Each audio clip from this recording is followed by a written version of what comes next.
ओम नमः शिवाय। जय भोलेनाथ। सावन मास के शुक्ल पक्ष का शनि प्रदोष व्रत 17 अगस्त दिन शनिवार को रखा जाएगा, जो आज है। आप सभी को शनि प्रदोष व्रत की हार्दिक शुभकामनाएं। शनि प्रदोष व्रत के दिन माता पार्वती और भगवान शिव जी की पूजा के साथ साथ शनि देव जी की पूजा करने से भी भक्तों की सभी मनोकामनाएं पूर्ण हो जाती हैं। आज की इस वीडियो में मैं आपको सुनाने जा रही हूँ शनि प्रदोष व्रत की बड़ी ही दुर्लभ कथा। तो आप सभी भक्तजन इन कथाओं को बड़ी ही श्रद्धा और प्रसन्न चित्त मन से सुनिए। प्रेम से बोलिए भगवान शंकर की जय, माता पार्वती की जय। पौराणिक कथा के अनुसार प्राचीन समय में एक नगर में रहने वाला एक सेठ बड़ा ही धनवान था। उसके पास धन दौलत ऐश्वर्य की कोई कमी नहीं थी। इतना धनवान होने के बाद भी वह सेठ बहुत दयालु था, क्योंकि उस सेठ के यहाँ से कोई भी कभी खाली हाथ नहीं लौटता था और वह खूब जी खोल कर दान भी करता था, ब्राह्मणों की आव भगत भी करता था। परंतु उस सेठ के जीवन में एक बहुत बड़ा दुख था, और वह दुख था उसकी संतान का ना होना। इस कारण सेठ और उसकी पत्नी सेठानी बहुत दुखी रहते थे।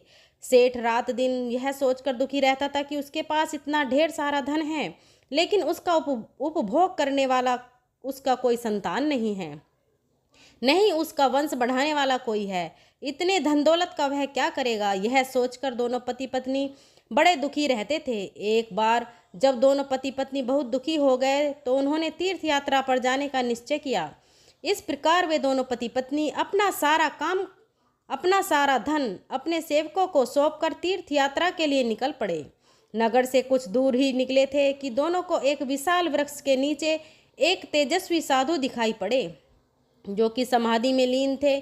साधु को देखकर दोनों के मन में विचार आया कि क्यों ना अपने तीर्थ की शुरुआत साधु महाराज का आशीर्वाद लेकर ही किया जाए।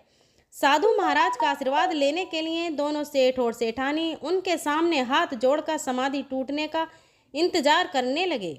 इंतजार करते करते सुबह से शाम और शाम से रात हो गई, पर साधु महाराज की समाधि नहीं टूटी। इसके बाद भी दोनों पति पत्नी प्रतीक्षा करते हुए वहीं बैठे रहे। आखिरकार अगले दिन प्रातःकाल साधु महाराज समाधि से उठे तो उन्होंने देखा कि दोनों पति पत्नी हाथ जोड़कर वह उनकी समाधि टूटने का इंतजार कर रहे थे। इसके बाद भी साधु महाराज कहने लगे कि मैं तुम्हारे अंदर मन की कथा जान गया हूँ वत्स, मैं तुम्हारे धैर्य और भक्ति भाव से अनंत प्रसन्न हूँ। इसके बाद साधु ने उन्हें संतान प्राप्ति के लिए शनि देव व्रत के बारे में बताया और पूजा विधि भी बताई। साधु महाराज ने सेठ और सेठानी से कहा कि इस व्रत को तुम पति पत्नी मिलकर श्रद्धा और भक्ति भाव के साथ करो और सभी नियमों का पालन कर भगवान शिव और पूरे शिव परिवार की पूजा करो। साथ ही शनिदेव की पूजा भी करनी है। इस व्रत के प्रभाव से तुम्हें संतान सुख अवश्य प्राप्त होगी। साधु महाराज के ऐसे वचनों को सुनकर सेठ सेठानी के मन का दुख कुछ और कम हो गया। वह बड़े प्रसन्न होकर उनका आशीर्वाद लेकर तीर्थ यात्रा पर निकल पड़े। जब तीर्थ यात्रा पूर्ण हुई तो दोनों अपने घर लौटे। फिर उन्होंने साधु महाराज के कहे अनुसार शनि प्रदोष व्रत का पालन किया। इस व्रत के प्रभाव से सेठ जी के घर एक सुंदर बालक ने जन्म लिया। इस तरह जो भी भक्त नियम पूर्वक श्रद्धा और पूजा पाठ करता है और शनि प्रदोष व्रत के नियमों का पालन करता है, शनि देव और भगवान शिव उनकी सभी मनोकामनाएं पूर्ण करते हैं, उनके जीवन के सभी दुख दूर करते हैं। बोलिए भोलेनाथ की जय, शंकर भगवान की जय, शनि देव महाराज की जय। अब आप सुनिए भगवान शिव की कथा। बहुत समय पहले वास्कल नामक गांव में बिंदुकुरी माँ और महापाप था। उसकी स्त्री बहुत सुंदर थी। उसका नाम चंचला था। वह सदा उत्तम धर्म का पालन करती थी, परंतु बिंदु वेश्यागामी था। इस तरह कुकर्म करते हुए बहुत समय व्यतीत हो गया। उसकी स्त्री काम से पीड़ित होने पर भी धर्म नाश के भय से कलेश सहकर भी काफ़ी समय तक धर्म भ्रष्ट नहीं हुई, परंतु आगे चलकर वह भी अपने दुराचारी पति के आचरण से प्रभावित होकर दुराचारी और अपने धर्म से विमुख हो गई। इस तरह दुराचार में डूबे हुए उन पति पत्नी का बहुत सा समय व्यर्थ बीत गया। वेश्यागामी दूषित बुद्धि वाला वह दुष्ट ब्राह्मण बिंदुकुरी में चला गया। बहुत समय तक नरक के दुखों को भोगकर वह मूढ़ बुद्धि पापी विद पर्वत पर भयंकर पिशाच हुआ। इधर उस दुराचारी बिंदु के मर जाने पर वह चंचला नामक स्त्री बहुत समय तक पुत्रों के साथ अपने घर में रहती रही। पति की मृत्यु के बाद वह भी अपने धर्म से गिरकर पुरुषों का संग करने लगी थी। सती विपत्ति में भी अपने धर्म का पालन करना नहीं छोड़ती। यही तो तप है। कठिन तो होता है लेकिन इसका फल मीठा होता है। एक देव योग से किसी पुण्य पर्व के आने पर वह अपने भाई बंधुओं के साथ गोकर्ण क्षेत्र के में गई। उनके तीर्थ के जल में स्नान किया और बंदी जनों के साथ वहां घूमने लगी। वह एक देव मंदिर में गई। वहां उसने एक ब्राह्मण के मुख से भगवान शिव की परम पवित्र एवं मंगलकारी कथा सुनी।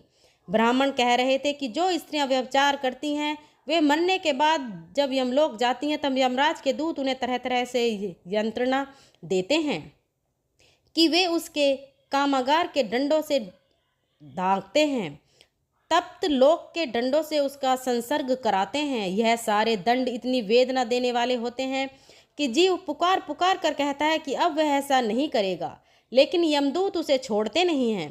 कर्मों का फल तो सभी को भोगना पड़ता है। देव ऋषि मनुष्य सभी इससे बंधे हुए हैं। ब्राह्मण के मुख से यह वैराग्य बढ़ाने वाली कथा को सुनकर चंचला भय से व्याकुल हो गई। कथा समाप्त होने पर सभी लोग वहां से चले गए। तब कथावाच वाले ब्राह्मण देवता से चंचला ने कहा, हे ब्राह्मण, धर्म को न जानने के कारण मेरे द्वारा बहुत बड़ा दुराचार हुआ है। स्वामी, मेरे ऊपर कृपा कर मेरा उद्धार कीजिए। आपके प्रवचन को सुनकर मुझे इस संसार से वैराग्य हो गया है। मुझ पर चित्त वाली पापनी को धिक्कार है। मैं निंदा के योग्य हूँ। मैं बुरे विषयों में फंसकर अपने धर्म से विमुख हो गई थी। कौन मुझे जैसी मार्ग में मन लगाने वाली पापनी का साथ देगा? जब यमदूत मेरे गले में फंदा डालकर मुझे बांध कर ले जाएंगे और नरक में मेरे शरीर के टुकड़े करेंगे, तब मैं कैसे उन महायातनाओं का सहन कर पाऊंगी? मैं सब प्रकार से नष्ट हो गई हूँ, क्योंकि अभी तक मैं हर तरह से पाप में डूबी रही हूँ। हे ब्राह्मण, आप मेरे गुरु हैं, आप ही मेरे माता पिता हैं। मैं आपके शरण में हूँ। मुझ पर अबला पर अब आप उद्धार कीजिए। इस प्रकार विलाप करती हुई चंचला ब्राह्मण देवता के चरणों में गिर पड़ी। तब ब्राह्मण ने उसे कृपा पूर्वक उठाया और इस प्रकार कहा, नारी, तुम सौभाग्यशाली हो जो भगवान शंकर की कृपा से तुमने वैराग्यपूर्ण यह कथा सुनी है और कथा को सुनकर समय से अपनी गलती का एहसास कर लिया है। तुम डरो मत और भगवान शिव की शरण में जाओ। उनकी परम कृपा से तुम्हारे सभी पाप नष्ट हो जाएंगे। मैं तुम्हें भगवान शिव की कथा सहित वह मार्ग बताऊंगा जिसके द्वारा तुम्हें सुख देने वाली उत्तम गति प्राप्त होगी। शिव कथा सुनने से तुम्हारी बुद्धि शुद्ध हो गई है और तुम्हें पश्चाताप हुआ है तथा मन में वैराग्य उत्पन्न हुआ है। पश्चाताप ही पाप करने वाले पापियों के लिए सबसे बड़ा प्रायश्चित है। जो मनुष्य अपने को कर्म के लिए प्रायश्चित नहीं करता वह उत्तम गति प्राप्त नहीं करता, परंतु जिसे अपने कुकृत्य पर हार्दिक पश्चाताप होता है वह अवश्य ही उत्तम गति का भागीदार होता है। इसमें कोई शक नहीं है। शुद्ध चित्त में ही भगवान शिव और माता पार्वती का वास होता है। वह शुद्ध आत्मा पुरुष सदाशिव के पद को प्राप्त होता है। इस कथा का श्रवण सभी मनुष्यों के लिए कल्याणकारी है, अतः इसकी आराधना और सेवा करनी चाहिए। हे ब्राह्मण पत्नी, तुम अन्य विषयों में से अपने मन को हटाकर भगवान शंकर की इस परम पावन कथा को सुनो। इससे तुम्हारे चित्त की शुद्धि होगी और तुम्हें मोक्ष की प्राप्ति होगी। जो मनुष्य निर्मल हृदय से भगवान शिव के चरणों का चिंतन करता है उसकी एक ही जन्म से में मुक्ति हो जाती है। यह कहकर वे ब्राह्मण चुप हो गए। उनका हृदय करुणा से भर गया। वे ध्यान में मग्न हो गए। ब्राह्मण का यह उपदेश सुनकर चंचला के नेत्रों में आनंद के आंसू छलक आए। वह हर्ष भरे हृदय से ब्राह्मण देवता के चरणों में गिर गई और हाथ जोड़कर बोली कि मैं कृतज्ञ हो गई हूँ। ब्राह्मण शिव भक्तों में श्रेष्ठ स्वामी, आप धन्य हैं। आप परमार्थदर्शी हैं और सदा परोपकार में लगे रहते हैं। साधु, मैं नरक के समुद्र में गिर रही हूँ, कृपा करके मेरा उद्धार कीजिए। जिस पौराणिक और अमृत के समान कथा की बात आपने की है उसे सुनकर ही मेरे मन में वैराग्य उत्पन्न हुआ है। उस अमृत कथा को सुनने के लिए मेरे मन में बड़ी श्रद्धा हो रही है। कृपया आप मुझे उसे सुनाइए। कथा सुनने की इच्छा मन में लिए चंचला उन ब्राह्मण देवता की सेवा में वहीं रहने लगी। उस गोकर्ण नामक महाक्षेत्र में उन ब्राह्मण देवता के मुख से चंचला भगवान शिव की भक्ति, ज्ञान और वैराग्य बढ़ाने वाले और मुक्ति देने वाली परम उत्तम कथा सुनकर कृतार्थ हुई। उसका चित्त शुद्ध हो गया। वह अपने हृदय में शिव के सवगुण स्वरूप का चिंतन करने लगी। वह सदैव शिव सच्चिदानंद में स्वरूप का स्मरण करती थी। इसके बाद अपना समय पूर्ण होने पर चंचला ने बिना किसी कष्ट के अपना शरीर त्याग दिया। उसे लेने के लिए एक दिव्य विमान वहां पहुंचा। यह विमान शोभा साधनों से सजा था और शिव गणों से सुशोभित था। चंचला विमान में शिवपुरी पहुंची। उसके सारे पाप धुल गए। वह दिव्य रूप धारणी दिव्यांगना हो गई थी। वह गौरंगी देवी मस्तक पर अर्ध चंद्र का मुकुट और अन्य दिव्याभूषण पहने शिवपुरी में पहुंची। वहां उसने सनातन देवता त्रिनेत्रधारी महादेव शिव को देखा। सभी देवता उनकी सेवा में भक्तिभाव से उपस्थित थे। उनकी अंगक कांति करोड़ों रूप सूर्य के समान प्रकाशित हो रही थी। 5 मुख और हर मुख में 3-3 नेत्र थे। मस्तक पर अर्ध चंद्र आकार मुकुट शोभामान हो रहा था। कंठ में नील चिन्ह, उनके साथ में देवी गौरी विराजमान थी, जो विद्युत पुंज के समान प्रकाशित हो रही थी। महादेव जी की कांति कपूर के समान गौर थी। उनके शरीर पर श्वेत वस्त्र थे तथा शरीर श्वेत भस्म से युक्त था।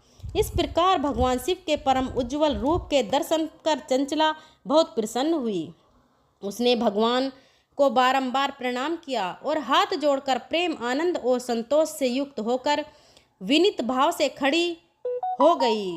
उसके नेत्रों से आनंद के आंसुओं की धारा बहने लगी। भगवान शंकर और भगवती गौरी उमा ने करुणा के साथ सौम्य दृष्टि से देखकर चंचला को अपने पास बुलाया। गौरी उमा ने उसे प्रेम पूर्वक अपनी सखी बना लिया। चंचला सुख पूर्वक भगवान शिव के धाम में उमा देवी की सखी के रूप में निवास करने लगी। एक दिन चंचला आनंद में मग्न उमा देवी के पास गई और दोनों हाथ जोड़कर उनकी इस स्तुति को करने लगी। हे गिरिराज नंदिनी स्कंद माता उमा, आप सभी मनुष्यों एवं देवताओं द्वारा पूजित तथा समस्त सुखों को देने वाली हैं। आप शंभु प्रिया हैं। आप ही सगुणा और निर्गुणा हैं। हे सच्चिदानंद स्वरूपा, आप ही प्रकृति की पोषक हैं। हे माता, आप ही संसार की सृष्टि, पालन और संहार करने वाली हैं। इस प्रकार सद्गति प्राप्त चंचला देवी की स्तुति कर शांत हो गई।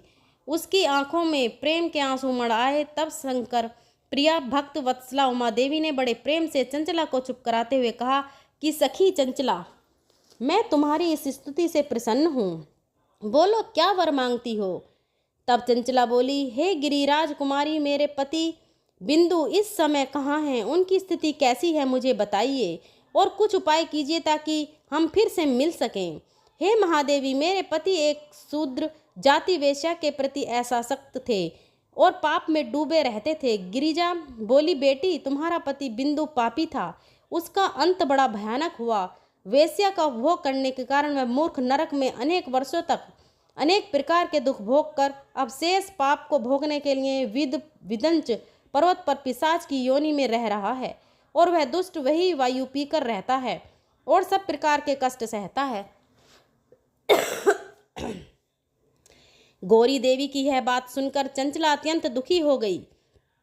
फिर मन को किसी तरह स्थिर करती हुई दुखी हृदय से माँ गौरी से उसने एक बार फिर पूछा, हे महादेवी, मुझ पर कृपा कीजिए और मेरे पापी पति का अब उद्धार कीजिए। कृपा करके मुझे वह उपाय बताइए जिससे मेरे पति को उत्तम गति प्राप्त हो सके। गौरी देवी ने कहा, यदि तुम्हारा पति भगवान शिव की पुण्यम उत्तम कथा सुने तो वह इस दुर्गति को पार करके उत्तम गति का भागी हो सकता है। अमृत के समान मधुर गौरी देवी के यह वचन सुनकर चंचला ने दोनों हाथ जोड़कर मस्तक झुकाकर उन्हें बार बार प्रणाम किया और प्रार्थना की कि मेरे पति को भगवान शिव की कथा सुनाने की व्यवस्था कीजिए। ब्राह्मण पत्नी चंचला के बार बार प्रार्थना करने पर शिव प्रिया गौरी देवी ने भगवान शिव की महिमा का गान करने वाले गंधर्व राज तुमरो को बुलाकर कहा, तुम्हारी भगवान शिव में प्रीति है। तुम मेरे मन की सभी बातें जानकर मेरे कार्य को सिद्ध करते हो तो मेरी इस सखी के साथ विंध पर्वत पर जाओ। वहाँ एक महाघोर और भयंकर पिशाच रहता है। पूर्व जन्म में वह पिशाच बिंदुकुरी था। ब्राह्मण मेरी इस सखी चंचला का पति था। वह वेश्यागामी हो गया था। वह स्नान, संध्या आदि नित्य कर्म छोड़कर अपवित्र रहने लगा। क्रोध के कारण उसकी बुद्धि भ्रष्ट हो गई थी। दर्जनों से उसकी मित्रता तथा सज्जनों से द्वेष बढ़ गया था। वह अस्त्र शस्त्र से हिंसा करता, लोगों का सताता और उनके घरों में आग लगा देता था। चंचला से दोस्ती करता और वह रोज वेश्या के पास जाता था। पत्नी को त्याग कर दुष्ट लोगों से दोस्ती कर उन्हीं के संपर्क में रहता था। वह मृत्यु तक दुराचार में फंसा रहा। मृत्यु के बाद उसे पापियों के भोग स्थान यमपुरी में ले गए। वहां घोर नरक को सहकर इस समय वह विंध्याचल पर्वत पर पिशाच बनकर रह रहा है और पापों का फल भोग रहा है। तुम उसके सामने परम पुण्य, पापों का नाश करने वाली भगवान शिव की दिव्य कथा का प्रवचन करो। इस कथा के सुनने से उसका हृदय सभी पापों से मुक्त होकर शुद्ध हो जाएगा और वह प्रेत योनि से मुक्त हो जाएगा। दुर्गति मुक्त होने पर उस बिंदु नामक पिशाच को तुम विमान में बिठाकर भगवान शिव के पास ले आना। माँ उमा का आदेश पाकर गंधर्वराज तुमरो प्रसन्नतापूर्वक अपने भाग्य की सराहना करते हुए चंचला को साथ लेकर विमान में से पिशाच के निवास स्थान विद्युत पर्वत पर गया। वहां पहुंचकर उसने विशाल आकृति वाले पिशाच को देखा। उसका शरीर विशाल था, उसकी ठोड़ी बड़ी थी। वह कभी हंसता, कभी रोता, कभी उछलता तथा महाबली तुमर ने बिंदुकरी के कथा वाचने के लिए स्थान तलाश कर मंडप की रचना की। शीघ्र इस बात का पता लोगों को चल गया कि एक पिशाच के उद्धार हेतु देवी पार्वती की आज्ञा से तुमर भगवान शिव की कथा सुनने विंध्य पर्वत पर आया है। उस कथा को सुनने के लोभ से बहुत से देववर्ष वहां पहुंच गए। सभी को आदरपूर्वक स्थान दिया गया। पिशाच बिंदु को पेशों में बांधकर आसन पर बिठा गया और तब तुमर ने परम उत्तम भगवान शिव की अमृत कथा का गान किया, जिससे सभी श्रोता कृतज्ञ हो गए। परम पुण्य कथा को सुनकर पिशाच सभी पापों से मुक्त हो गया और उसने पिशाच शरीर का त्याग कर दिया। शीघ्र ही उसका रूप दिव्य हो गया। उसका शरीर गौर पूर्ण वर्ण हो गया। शरीर पर श्वेत वस्त्र एवं पुरुषों के आभूषण आ गए। इस प्रकार दिव्य देह धारी होकर बिंदु अपनी पत्नी चंचला के साथ स्वयं भी भगवान शिव का गुणगान करने लगा। उसे दिव्य रूप में देखकर सभी को बहुत आश्चर्य हुआ। उसका मन परम आनंद से परिपूर्ण हो गया। सभी भगवान महेश्वर के अद्भुत चरित्र को सुनकर कृतज्ञ होकर उनका योगासन करते हुए अपने अपने धाम को चले गए। बिंदु अपनी पत्नी चंचला के साथ विमान में बैठकर शिवपुरी की ओर चल दिया। महेश्वर के गुणों का गान करता हुआ बिंदु अपनी पत्नी चंचला और तुमु के साथ शीघ्र ही शिव धाम पहुंच गया। भगवान शिव देवी पार्वती ने उसे अपना पार्षद बना लिया। दोनों पति पत्नी सुखपूर्वक भगवान महेश्वर एवं देवी गौरी के श्री चरणों में अविचल निवास पाकर धन्य हो गए। बोलिए उमा महेश्वर भगवान की जय। अब आप सुनिए प्रदोष व्रत की आरती। ओम जय शिव ओंकारा, प्रभु हर शिव ओंकारा, ब्रह्मा विष्णु सदा शिव अर्धांगी धारा। ओम जय शिव ओंकारा। एकानन चतुरानन पंचानन राजे, हंसासन गरुड़ासन हंसासन साजे। जय शिव ओंकारा। चतुर दो भुज चार चतुर्भुज, 10 भुज अति सोहे, त्रिगुण रूप निरखता त्रिभुवन रूप त्रिभुवन जन मोहे। जय शिव ओंकारा। अक्षय माला वन माला मुंड माला धारी, स्वामी मुंड माला धारी, त्रिपुरारी कंसारी त्रिपुरारी कंसारी, कर माला धारी। ओम जय शिव ओंकारा।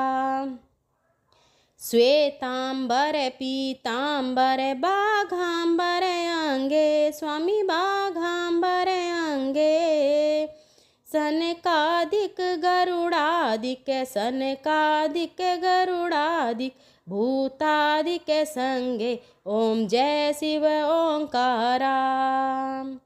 करके मध्य कमंडल चक्र त्रिशूलधारी, स्वामी चक्र त्रिशूलधारी, सुखकारी दुखहारी सुखकारी दुखहारी, जग पालनकारी। ओम जय शिव ओंकारा। ब्रह्मा विष्णु सदा शिव जानत अविवेका, स्वामी जानत अविवेका। प्राणाक्षर में शोभित प्राणाक्षर में शोभित, ये तीनों एका।